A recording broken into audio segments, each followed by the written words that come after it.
Bonjour à tous, on se retrouve dans une nouvelle séance de questions-réponses. Je vous le rappelle, vous pouvez me poser toutes vos questions à contact@investirpourreussir.fr.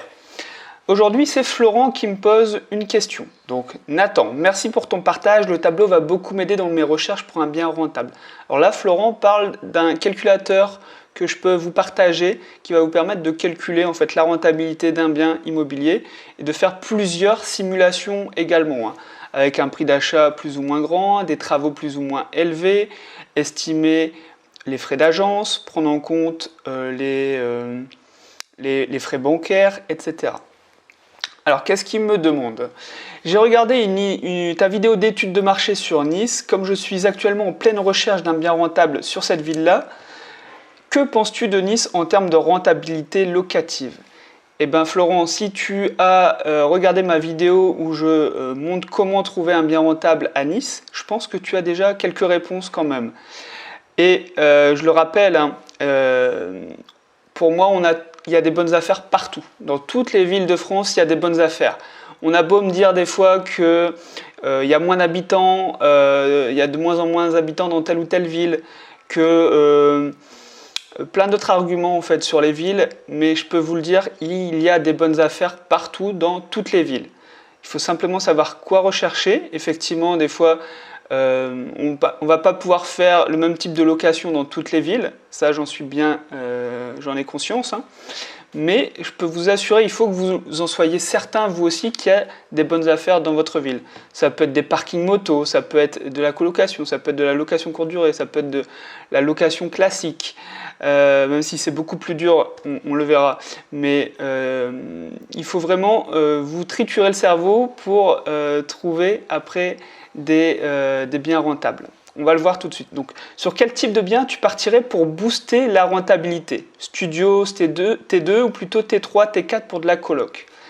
Alors, pour booster la rentabilité, il n'y a pas de secret, il faut maximiser le prix au mètre carré.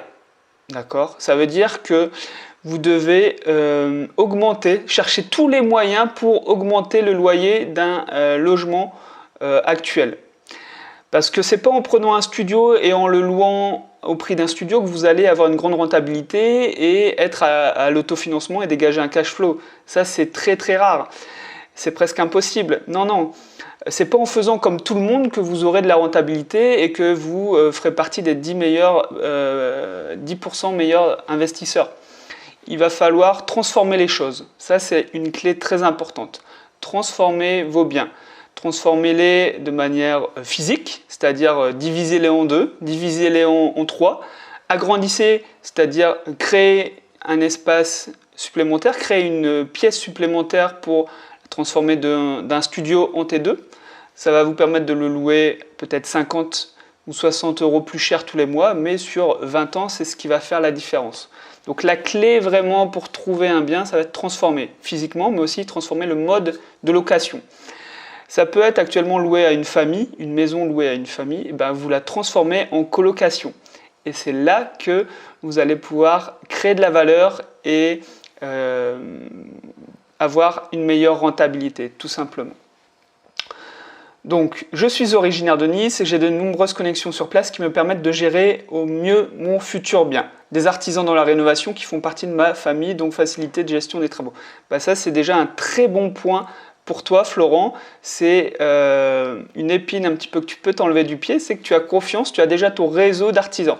Quand on démarre, forcément, on ne connaît pas d'artisans et il faut en rencontrer, il faut sentir le bon feeling. Et je sais que ça peut des fois bloquer quelques-uns des gens qui me suivent. Pourtant, les travaux, c'est aussi le meilleur moyen pour avoir de la rentabilité. Pourquoi? Parce qu'on va pouvoir acheter en dessous du prix du marché, parce que peu de monde va être intéressé par des biens avec des travaux. Et les travaux vont vous permettre de créer le logement comme vous le souhaitez.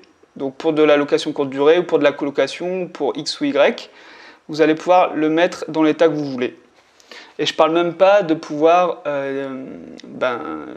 déduire ces impôts de vos revenus imposables et en général ne pas payer d'impôts pendant quelques années. Alors je t'avoue que je regarde régulièrement les sites d'annonces Se Loger, Logikimo, Bien Ici, Le Bon Coin et autres, et aussi Carstorus. Cela dit, il est très compliqué de trouver un bien rentable malgré mes nombreux calculs. J'entends beaucoup autour de moi que les meilleures affaires se trouvent off-market et que les annonces qui se trouvent sur ces sites d'annonces sont souvent des biens sans grande valeur qui n'intéressent pas les investisseurs rentables. Alors, je reviens déjà sur une chose, c'est que effectivement, tu ne trouveras jamais une affaire rentable au coin de ta rue, sur Le Bon Coin ou sur Se Loger. Je le montre dans mon exemple sur comment investir à Nice. C'est pas le bien ne sera jamais affiché à un prix qui te permettra d'être rentable tout de suite. Et c'est pour ça qu'il va falloir le négocier. Et ça, c'est très important. Sans négociation, tu n'arriveras jamais ou pratiquement jamais à avoir des biens rentables. Alors, après, est-ce que les meilleures affaires se trouvent en off-market? Personnellement, je ne pense pas. Je ne pense pas, tout simplement parce que moi-même, j'ai trouvé des biens rentables sans être dans le off-market. Et qu'est-ce que c'est que le off-market? De toute façon, le off-market, c'est quand on est un réseau d'entrepreneurs, d'investisseurs qui sommes en contact avec des agents immobiliers. Et ça, comment on rentre dans ce off-market? C'est en pratiquant, de toute façon. Moi, après mon premier bien immobilier, j'ai gardé des bons contacts avec mon agent immobilier et il m'a proposé plusieurs fois des biens en avant-première parce qu'il savait qu'avec moi, ça pouvait le faire, que je pouvais signer et acheter le bien. L'agent immobilier, pour lui, il gagne du temps parce qu'il fait une visite avec moi et c'est bon, au lieu de faire 15 visites avec des touristes qui ne savent pas trop ce qu'ils veulent. Donc le off-market, en même temps, tu vas pouvoir, dans le sens en profiter. Le seul avantage, effectivement, c'est d'être le premier au courant. Ça, c'est vrai que ça peut être intéressant. Mais de toute façon, tu n'as pas vraiment le choix. Tu ne vas pas pouvoir rentrer dans le off-market sans avoir fait tes preuves avant. Mais je te rassure, comme je l'ai dit, mon premier bien immobilier, je l'ai trouvé comme tout le monde en fait. Il était dans une agence immobilière, mais je ne l'ai pas acheté au prix où il était mis en vente. Et j'ai transformé aussi le mode de location. On en revient toujours à la transformation, à la création de valeur. En partant de ce constat, faut-il à un moment faire abstraction de certains défauts d'un bien afin de passer à l'action? Effectivement, c'est une question. Le bien parfait, est-ce qu'il existe? Non, le bien parfait n'existe pas. Vous ne trouverez jamais le bien parfait. C'est-à-dire qu'il y aura toujours un petit défaut dans la localisation, dans l'agencement des pièces, dans le prix. Mais tout ça, en fait, il faut savoir aussi faire des contreparties, d'accord? Voir le plus important pour vous. Pour moi, le plus important, c'est surtout que ça s'autofinance au minimum et si possible, ça dégage un cash flow. Après, que ça soit à 100 mètres de la zone où vous aviez recherché à la base, est-ce que c'est si important que ça? Ça, c'est à vous d'y répondre. Mais